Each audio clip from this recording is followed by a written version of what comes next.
Bienvenidos una vez más a nuestro programa Transformándonos. Bajo este bajareque y este lugar tan lindo y especial, nos acompaña el licenciado Víctor González. Soy Giselle de la Hoz y te doy la bienvenida, Víctor. Muchas gracias, Giselle. Un honor. Qué bueno que estamos aquí. Gracias por acceder, aun cuando el bajareque está en plena acción. Víctor, la sexualidad está bajo un paraguas en que surgen múltiples subtemas. Sin embargo, hoy estamos hablando de la sexualidad sana en el adolescente. ¿Cómo podemos comprender la sexualidad en el adolescente? Claro, creo que de hecho ha utilizado una palabra que encaja con lo que estamos hablando, es decir, comprender la sexualidad en el adolescente. Comprender es la clave, es poder entender, poder identificarnos con lo que el adolescente está viviendo o está transicionando en ese momento, ¿no? Para comprender la sexualidad en el adolescente, creo yo que es clave poder entenderla en la infancia. Entender que todos estos cambios fisiológicos y psicológicos que estamos viendo en la adolescencia, de alguna manera ya también vienen determinados desde la infancia. Es decir, la testosterona ya está muy activa en los niños desde temprana edad, por no decir desde el nacimiento. Es decir, las gónadas masculinas están produciendo desde el nacimiento hormonas sexuales. Lo mismo pasa con las gónadas femeninas, están produciendo hormonas sexuales propias de las chicas, de las mujeres, ¿no? Entonces, yo creo que es poder ver que todo esto que sucede a nivel hormonal y por ende también psicológico comienza a gestarse en la primera infancia, ¿no? Y que por ende se va formando el carácter de los chicos, por ende van internalizando algunas conductas sí y otras no antes de llegar a la adolescencia. ¿Por qué antes, Giselle? Porque precisamente en la adolescencia lo que ocurre es que es un proceso de transición en el que el chico o la chica dicen me quedo con esto y desecho esto otro, ¿no? Es decir, nos convertimos en adultos, ¿qué tomamos para ese proceso de ser adultos y qué dejamos? Entonces, creo que entender la sexualidad y el término como tal en la adolescencia nos ayuda quizás a romper un tabú también social que tenemos, que cuando escuchamos el término sexualidad, inmediatamente lo relacionamos con las relaciones sexuales, cuando la sexualidad es un paraguas mucho más amplio, ¿no? Y que creo que debe hablarse, que debe dialogarse, que los adultos cumplen un rol de enseñante muy importante en ese proceso de sexualidad. Dicho todo esto, entonces, este proceso que vive el adolescente muchas veces, y entendiendo el tabú que todavía vivimos en nuestra sociedad, ¿de qué manera los adultos pueden ser copartícipes, o ya sea a través de el ámbito educativo, la psicoeducación, pero también nosotros los padres tenemos que ser partícipes para que ellos a su vez tengan más autoconocimiento de su propio cuerpo y esa aceptación que tanto es esencial en este proceso? Tal cual. Yo creo que algo que nos ha venido pasando de generación en generación es que la sexualidad poco se trabaja en casa, poco se habla. Los padres en ocasiones no saben cómo gestionar la sexualidad en los niños, qué tanto puedo hablarle, qué tanto debo cubrir, qué tanto no puedo o debo transmitir, ¿no? Sin embargo, este tema, obviamente desde pequeño que venimos haciéndolo con que, bueno, nadie debe tocar tus partes, que esto también es parte de respetar una sexualidad sana, obviamente, explicarle al niño con la mayor claridad lo que representa la sexualidad de acuerdo a su nivel. Creo yo que necesitamos comenzar precisamente a hacer esa psicoeducación, pero en casa. Es decir, que los papás puedan ver que la sexualidad como tal es un proceso normal y es un proceso que requiere de enseñanza. Si bien es cierto, la escuela ayuda o debe tener una función de ayuda, bases científicas que muchas veces pues desconocemos, pero es precisamente la educación un apoyo a la temática sexual a la educación sexual que se lleva a cabo en casa. Es decir, la principal fuente de educación sexual debería ser la casa.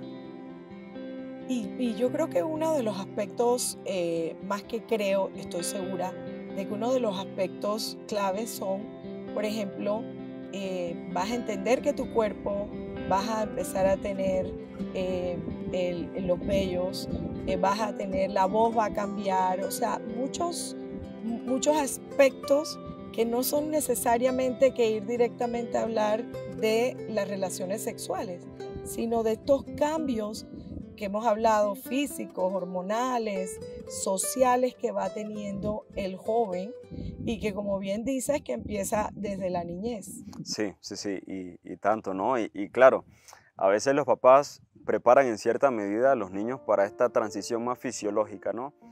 Pero mucho, creo yo, que de lo que se enfrentan los papás es cuando empiezan los cambios a nivel psicológico. Es decir, cuando el chico ya comienza no solo a decir me gusta tal chica, o la chica comienza a sentir atracción o una mayor atracción por un chico, ¿no? Sino que ya empiezan a gestionarse deseos sexuales. Es decir, ya comienzan a haber cambios anatómicos en el cuerpo con la sexualidad, pero también a nivel psicológico. Entonces, claro, aquí la clave, como decíamos antes, tiene que ser la comunicación en casa, porque si no, obviamente se recurre a prácticas para tratar de descubrir esa sexualidad por lo que no me enseñan en casa. Por ejemplo, prácticas como la pornografía, ¿no? En los que tarde que temprano se convierte en un ciclo vicioso que tergiversa la realidad de la sexualidad. Definitivamente. Y a esto también tenemos que añadirle el hecho de que los jóvenes están muy expuestos a información que no está controlada ni censurada, las redes sociales y bueno, un sinnúmero de información que encuentran en el internet. Sí, sí, creo que eso es clave. Nosotros estamos viviendo, creo que, en una generación que diariamente está hipersexualizada, es decir, la sexualidad ya no se vende como algo respetable, como algo íntimo, como algo que requiere su pudor, no tabú, pero sí pudor, sino que se vende como algo libre, que cualquiera puede experimentar, que cualquiera puede exponer la sexualidad propia o individual pues, al exterior, ¿no? Y parte de esto tienen que ver las redes, los medios de comunicación en ocasiones, con, por ejemplo, la música. Si nos detenemos un poco a analizar la música, lo que los adolescentes, por no decir los niños, en ocasiones están escuchando y que nosotros como adultos no colocamos un filtro, o en ocasiones pasa todo lo contrario, no solo no ponemos un filtro, sino que aplaudimos también este tipo de conductas sexuales en los niños, nos damos cuenta que están expuestos no solo a un lenguaje que ellos todavía no están preparados para comprender, sino a estímulos visuales que no necesitan procesar todavía un niño o una niña de 6, 7 añitos. Pero, ¿qué pasa cuando, sin embargo, pues el padre le anima, vamos, baila tal canción? Y nosotros como adultos sí entendemos lo que dice. Pero el niño en su inocencia simplemente hace algo que está sintiendo placer o que está sintiendo gratificación social en el momento. Entonces creo yo que este elemento de hipersexualización nos devuelve nuevamente la batuta a los padres. Es decir, somos nosotros los responsables de cuidar cómo se le enseña la sexualidad a nuestros hijos. Y en este sentido, la pregunta que te haría es, déjame decírtelo de una manera, ¿por qué es importante la sexualidad? Claro, y muy buena pregunta, Giselle. Yo creo que para poder entender que los niños necesitan conocer de sexualidad de acuerdo a su nivel, e igual los adolescentes, necesitamos entender también el por qué, es decir, qué funciones cumple a futuro, ¿no? Una función muy importante es la de identificación. Me identifico con mi grupo no solo social, sino con mi rango etario y los de mi mismo sexo, ¿no? Con los varones, o siento esto también hacia las chicas, la atracción, por ejemplo, hacia las chicas en el caso de los varones. Aparte también creo que ayuda a generar identidad, es un proceso de establecimiento, de construcción de la identidad durante la adolescencia y obviamente la sexualidad forma parte en ese proceso de construcción. Y claro está, la sexualidad también nos prepara para la reproducción, o sea, las relaciones sexuales que pues deben darse en el matrimonio. Porque obviamente también la venta muy común de la sexualidad es, bueno, son adolescentes de 12, 13 años, 14, ya son libres de explorar la sexualidad y muchas veces lo que se les vende es que esa exploración implica relaciones sexuales a temprana edad. Esta parte es preocupante para todos los que componemos la sociedad, porque muchas veces tienen los jóvenes una información equivocada y aprenden de sus pares que ellos a su vez también tienen una información equivocada. Hay muchas cosas que saben, que están conscientes, porque hoy en día pues también hay información que ellos adquieren del internet. Sin embargo, lo que tú decías, el tema de la música, el tema de la mala información que reciben y también la no información por parte de nosotros los padres. Esto al final hay varias consecuencias. El no conocer, y vámonos al plano de las relaciones sexuales. El que el muchacho contraiga enfermedades de transmisión sexual, o la muchacha, o el que queden embarazadas, o también el que opten por un embarazo que van a no deseado. Yo creo que esta parte, ¿no?, de enfermedades de transmisión sexual implican precisamente responsabilidad, es decir, comprender que la etapa propia de las relaciones sexuales no son en la adolescencia. Ahora, muchos preguntarán, ¿por qué no deben darse en la adolescencia? ¿Acaso no tiene el adolescente el derecho de descubrir su cuerpo, de descubrir la sexualidad? Pues claro que tiene el derecho de descubrirlo, es un proceso de descubrimiento y de conocer. Pero creo que aquí viene una mentira tergiversada que nos dice que parte de ese proceso de descubrir son las relaciones sexuales a temprana edad, y no es la realidad. Todo lo que es fisiológico o biológico en nuestro cuerpo, ya nuestro cuerpo, nuestro cerebro, nuestras hormonas vienen, como quien dice, prediseñadas para afrontarlo. Nadie nos tiene que forzar a comer, nuestro cuerpo ya nos pide la comida, nadie nos tiene que forzar a tomar agua, nuestro cuerpo nos pide el agua. Con la sexualidad pasa exactamente lo mismo. Nadie nos tiene que forzar a la sexualidad, ya la sexualidad viene determinada, lo que hay que hacer es aprender a sobrellevarla, ¿no? Perdón. Entonces, ¿qué pasa aquí con las enfermedades de transmisión sexual? Que obviamente no se dan solo en adolescentes, también pasa en adultos.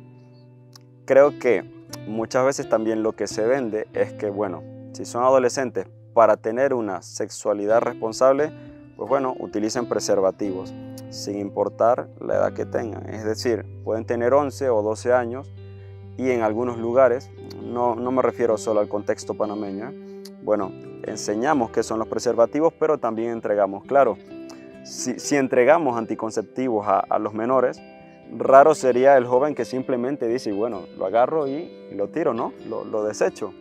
La curiosidad propia de la edad y por los cambios que él está experimentando, le incentivan a tratar o buscar o conocer un poco más con lo que tiene en sus manos. Entonces, aquí vamos a algo que quizás causa un poco de revuelo socialmente, más ahora, ¿no? Pero creo que la única manera de evitar enfermedades de transmisión sexual en adolescentes es la abstinencia. Es decir, a lo que los jóvenes deberían poder vivir y disfrutar esa etapa, ¿no? Interesante, Víctor, este tema, pero vámonos a una pausa y regresamos con el tema del embarazo precoz y el embarazo no deseado.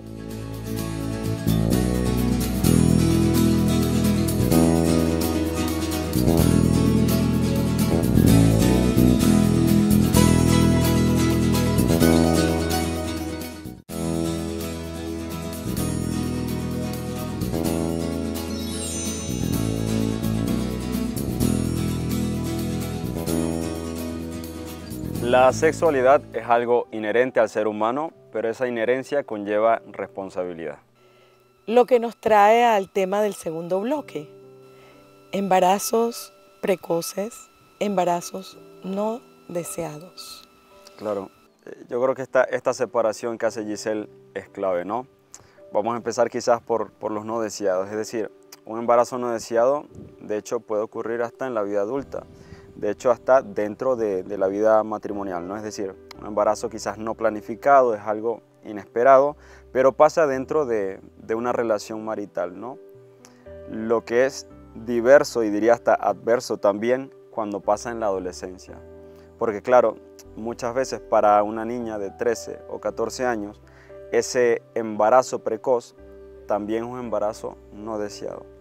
Es decir, ¿cómo le podemos decir a una niña de 13 o 14 años que le toca hacerse responsable de criar a otro niño, a otra niña? No tiene todavía las facultades psicológicas ni biológicas tampoco para estar preparada para dicha labor. Meses atrás escuchamos de casos con una menor también de 8 o 9 añitos más o menos. Bueno, sabemos las decisiones que se tomaron. Obviamente era una situación en particular. Es muy diferente cuando hay una relación sexual consentida en adolescentes, que aunque muchas veces están tratando de evitar que pase algo como esto, pues en ocasiones pasa. Creo que no existe un método anticonceptivo que garantice un 100% de fiabilidad, de que no se puede quedar embarazada, una mujer no puede quedar embarazada, ¿no? Claro, lo que pasa aquí muchas veces es que los adolescentes, al estar en ese cambio psicológico, Giselle, tampoco tienen claridad sobre las decisiones que van a tomar. Y muchas veces la pregunta de cómo me enfrento o cómo me expongo a algo para lo que no estoy preparado, la noticia no sé cómo decírsela a mis padres, cómo la tomarán, será que me echan de casa. Y si el otro chico, que también tiene 14, 15 años, no se hace responsable, ¿qué hago yo? Yo creo que muchas veces aquí la preocupación para la mujer es muy significativa. Y por ello, a una corta edad le lleva a tomar decisiones que no son correctas, es decir, un aborto, por ejemplo, ¿no? Como una medida o una alternativa, lo cual obviamente genera consecuencias también psicológicas para la madre, por no decir que ya hay una pérdida física del niño, es decir, desde la concepción ya tenemos un ser humano en la concepción.